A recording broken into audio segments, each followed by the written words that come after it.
My phone buzzed at 2 a.m., and I nearly threw it across the room when I saw her name, Clara, my father's new wife. Why the hell was she calling me now, after 27 years of silence about that day?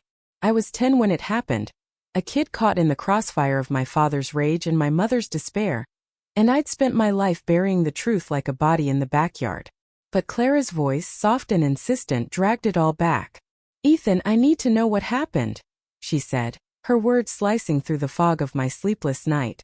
"Your dad, he's not the man I thought he was."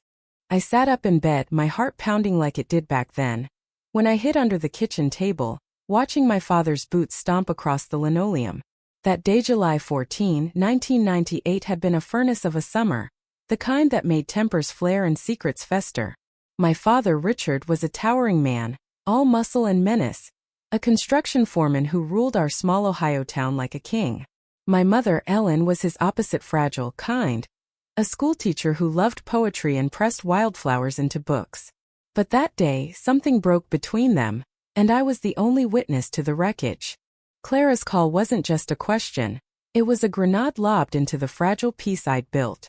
I'd moved to Chicago, become a carpenter, married a woman named Sarah who made me laugh, and had 2 kids who didn't know the monster their grandfather was. I told myself I'd left it all behind, the screaming, the blood, the lies. But Clara's voice, trembling with a mix of fear and determination, told me she'd found something. A letter maybe, or a photo. Something that made her doubt the story my father had fed her about my mother's accident. I met Clara at a diner the next day, a greasy spoon on the edge of town where truckers and ghosts lingered. She was younger than I expected, maybe 45, with sharp green eyes and a nervous habit of twisting her wedding ring. "Ethan," she said, sliding into the booth, "I found your mother's diary. It doesn't add up." Her hand shook as she pulled out a worn leather journal, its pages yellowed and curling. My stomach churned.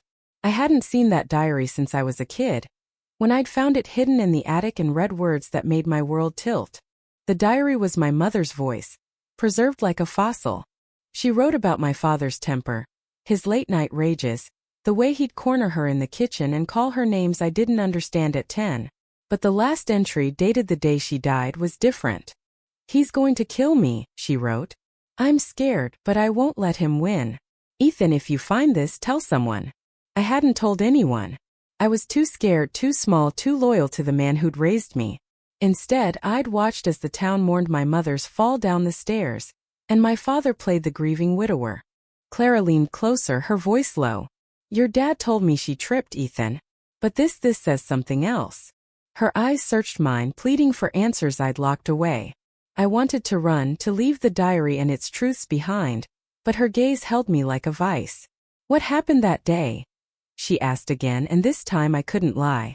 I was 10, playing with toy soldiers under the kitchen table, when I heard them shouting. My mother was crying, begging my father to stop. I peeked out and saw him grab her arm, his face red with fury. "You think you can leave me?" he roared. She tried to pull away, but he was too strong. I saw her stumble, saw him push, saw her fall down the stairs with a sickening crack. I ran to her, but her eyes were already empty. My father knelt beside her, not to help but to whisper, "You tell anyone, Ethan, and you'll end up just like her." For 27 years I'd carried that threat like a stone in my chest. I'd told the police she fell, told myself it was an accident, told no one the truth. But Clara's question cracked something open. Maybe it was her courage, or the way she looked at me like I could still be saved. "He pushed her," I said, my voice barely a whisper. Clara's hand flew to her mouth, tears welling in her eyes. "I saw it. I saw him kill her." The diner seemed to shrink around us, the clatter of plates and chatter of truckers fading into a dull hum. Clara reached for my hand, her touch warm and steady. "I'm so sorry, Ethan," she said. "But we can't let him get away with it." She told me about the man she'd married, charming at first, but controlling, manipulative, a shadow of the monster I knew. She'd found the diary in a locked box in his study, along with a photo of my mother, her face bruised, her smile gone. We spent hours talking, piecing together the truth. Clara had suspected something was wrong when my father refused to talk about my mother, when he'd snap if she asked too many questions. The diary was the final clue, but she needed me to confirm it.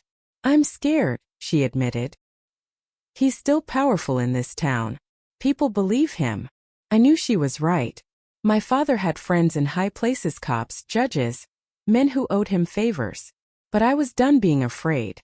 The next day we went to the police. I told them everything, my voice shaking but clear. The officer, a grizzled man named Hargrove, listened with a frown. "That's a serious accusation, Ethan," he said. "You sure you want to open this can of worms?" I nodded, thinking of my mother's diary, her words begging me to tell someone. Clara sat beside me, her presence a quiet strength. They reopened the case, dusted off old files, and found inconsistencies in the original report. My father's alibi, it turned out, was Saki, a friend who'd lied for him, now willing to talk. The weeks that followed were a storm. My father was arrested, his face plastered across local news. The town split into those who believed he was a monster, and those who called me a liar. My kids asked questions I didn't know how to answer, and Sarah held me when the guilt threatened to drown me. Clara became a friend, then a sister, her courage inspiring me to face the past I'd buried. We found more evidence, neighbors who'd heard screams, a doctor who'd treated my mother's accidental bruises years before. The trial was brutal. My father's lawyer painted me as a troubled kid with a grudge, but Clara testified about his controlling nature, and the diary was admitted as evidence. I took the stand, my heart pounding, and told the truth for the first time. "He pushed her," I said, looking at my father. His eyes burned with rage, but I didn't look away. The jury deliberated for 2 days, and when they returned a guilty verdict, I felt the stone in my chest lift just a little. Clara and I stood outside the courthouse, the autumn air sharp and clean. "You did the right thing," she said, her voice soft but sure. I nodded, thinking of my mother, of the wildflower she loved, of the boy who'd been too scared to speak. "I hope she's proud," I said. Clara smiled, tears in her eyes. "She is." The truth didn't erase the pain, but it gave me something I hadn't had in 27 years. Peace. My father was gone, locked away, and the town began to heal, or at least to talk. People whispered about justice, about secrets, about the cost of silence. Clara moved away, starting fresh, but we stayed in touch, bound by the truth we'd uncovered together. What do you think? Can justice ever fully heal the past? Or does it just open new wounds? Was I right to speak after all these years? Or should I have stayed silent to protect my family? Share your thoughts on truth, justice, and the price of breaking silence.